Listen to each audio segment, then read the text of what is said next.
حضرت انس بن مالک حدیث کے راوی، میری طرف دیکھیے گا، حضرت انس بن مالک حدیث کے راوی ہیں، توجہ کرنا۔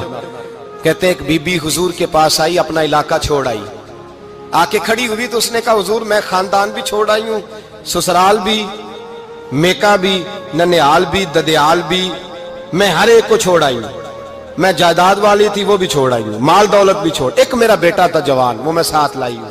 سونیا یہ آپ کی نوکری کرے گا اور میں حضرت فاطمہ کی ڈیوٹی کروں گی، میں حضرت عائشہ کے برتن دھویا کروں گی، میں بھی نوکری کروں گی، حاضر ہیں۔ فرماتے ہیں رسول پاک نے بچہ اصحاب صفہ میں رکھ لیا، اصحاب صفہ میں، اور بی بی کو نبی پاک صلی اللہ علیہ وسلم نے عورتوں کے ساتھ متعین کیا۔ حضرت انس کہتے ہیں وہ نوجوان بڑا پیارا، بڑا میٹھا، بڑا دھیما، بڑا وفاشار، وہ سبق اچھی طرح یاد کرتا، وہ نماز دلچسپی سے پڑھتا، وہ حضور کی باتوں کو غور سے سنتا، وہ رسیلا، وہ سنجیدہ، وہ کم گو، وہ میٹھا، وہ پیارا۔ کہتے ہیں بڑی دلکشا طبیعت، اس کی مقناطیسی سی شخصیت، طبیعت کھنچی چلی جائے اس کی طرف، بڑا حسین و جمیل وہ نوجوان۔ اس ماں بیٹے کے تذکرے ہونے لگے کہ بڑی جائیدادیں چھوڑ کے آئے، بڑے مال والے، انہوں نے بڑی قربانی دی ہے، ہر رشتہ ناتا توڑ کے رب رسول سے یارانہ لگایا ہے، اللہ بڑا بے نیاز ہے۔ وہ بچہ بیمار ہو گیا، شدید علیل ہوا۔ حضرت انس بن مالک فرماتے ہیں ہم قریب جا کے بیٹھے تیمارداری کرنے تو اتنا علیل ہوا کہ اس کا وجود کانپنے لگا۔ کہتے ہیں کچھ ہی دیر گزری تو اس نے کلمہ پڑھا، روح پرواز کر گئی، روح پرواز کر گئی، سننا روح پرواز کر گئی۔ کہتے ہیں نبی پاک صلی اللہ علیہ وسلم کو بلایا، حضور آئے تو آنکھوں میں آنسو۔ نبی پاک صلی اللہ علیہ وسلم نے سر پہ ہاتھ پھیرا اور پہلے حضور نے جملے ارشاد فرمایا تم غسل دو، کفن دو، میں خود اس کا جنازہ پڑھاؤں گا۔ پھر حضور نے فرمایا نہیں، اسے غسل نہیں دینا، ارادہ بدل گیا ہے، پروگرام تبدیل ہو گیا، اسے غسل نہیں دینا، کفن نہیں دینا۔ حضور کیا کرے؟ فرمایا اس کی اماں کو جا کے بتاؤ۔ یہ نہیں فرمایا بلا کے لاؤ، اماں کو جا کے بتاؤ۔ حضرت انس کہتے ہیں میں نے کوئی نرالا سے رنگ دیکھا، کوئی منفرد سا انداز دیکھا، ہمیں بھیج دیا اماں کو بلاؤ، اور خود نبی پاک اس کمرے سے نکل گئے اور حضور کے آنسو بھی یکدم خشک ہو گئے، مزاج بدل گیا، پریشانی بدل، اماں کو بلاؤ اس کی۔ پتہ نہیں ارادہ ہے محبوب کیا ہے، ارادہ ہے خدا کیا ہے۔ کہتے اس کی اماں کو جا کے خبر دی تو ماں کو تو بس کوئی اتنا بتا دے کہ بیٹا سائیکل سے گر گیا ہے، سائیکل سے گر گیا ہے۔ اماں ساری رات سوتی نہیں۔ ایک شاعر نے کہا تھا ایک مدت ہوئی میری ماں نہیں سوئی، میں نے ایک رات کہا تھا مجھے ڈر لگتا ہے، ایک رات کہا تھا مجھے ڈر لگتا ہے۔ یہ اپنے اپنے رنگ ہوتے ہیں، اپنا اپنا انداز ہوتا ہے۔ رمضان شریف کا مہینہ آتا تو میری اماں جی کہاں گری کا تیل منگاتی، چیزیں منگاتی، اور پھر زبردستی میں منع کرتا کہ اماں جی نہیں یہ آپ کیا کر رہی ہیں، میں تو تیل ویسے بھی ذرا کم استعمال کرتا ہوں، تو رگڑ رگڑ کے، اور نہیں کتابیں بڑی موٹی ہیں، فلاں چیز بڑی موٹی، اس کا رنگ تھوڑا نرالا ہے۔ اور یہ جو ماں کا رنگ ہے نا، اس جیسا رنگ دوسرا ملتا بھی کوئی نہیں دنیا میں۔ یہ اپنی مثال آپ ہی ہے۔ اماں کو کہا تیرا بیٹا، اماں ذرا دوڑی، گری، پھر اٹھی، پھر گری، پھر اٹھی، پھر گری، روتی ہوئی آئی۔ کہتے ہیں پیچھے وہ روئی، لیکن جب بیٹے کی میت کے قریب آئی تو اب نہیں روئی۔ کہتے ہیں ہمارے چہروں پہ نظر دے ڈالی اور کہنے لگی تمہارا کلاس فیلو فوت ہو گیا ہے، واقعی چلا گیا ہے؟ کہاں؟ پردہ کر، واقعی؟ کہاں؟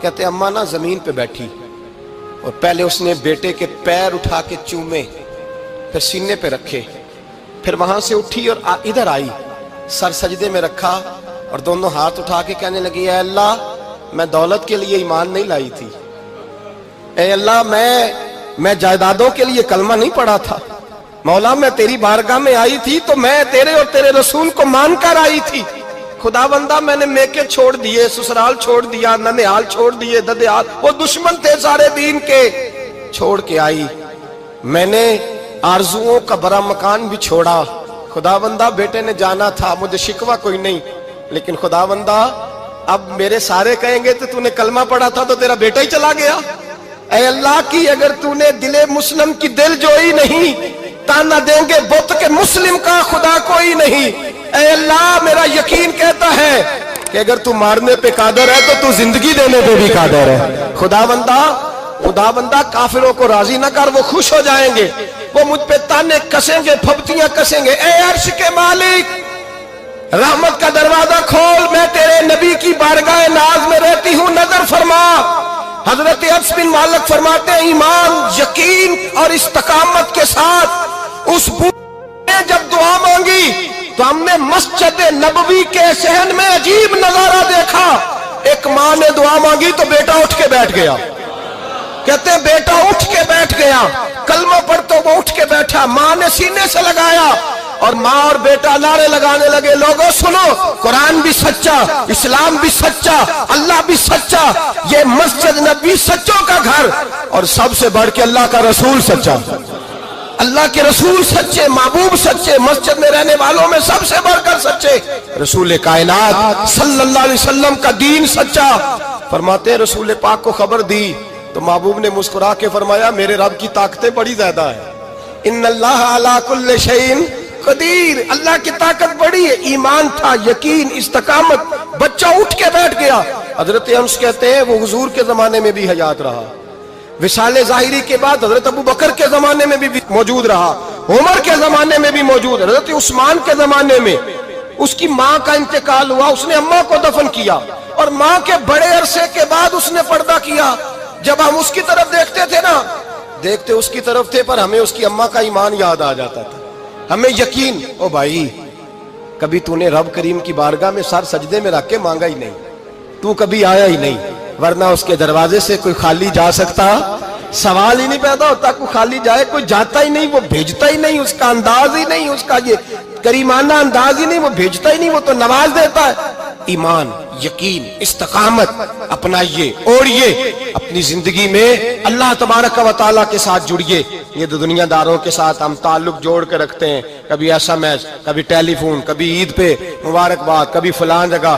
دنیا داروں سے جوڑ کے رہتے ہو، خدا سے جوڑ کے رہو. کبھی فجر میں جڑ جاؤ، کبھی زور میں جڑ جاؤ، کبھی تلاوت میں جڑ جاؤ، کبھی درود و سلام کی وجہ سے رب کریم کے ساتھ تعلق بناؤ، کبھی رمضان میں، کبھی ایمان میں، کبھی حج میں، کبھی عمرے میں، کبھی کسی غریب کی مدد میں، کبھی کسی لاچار کی مدد میں، کبھی بے کس کی مدد میں، کبھی مجبور کی مدد.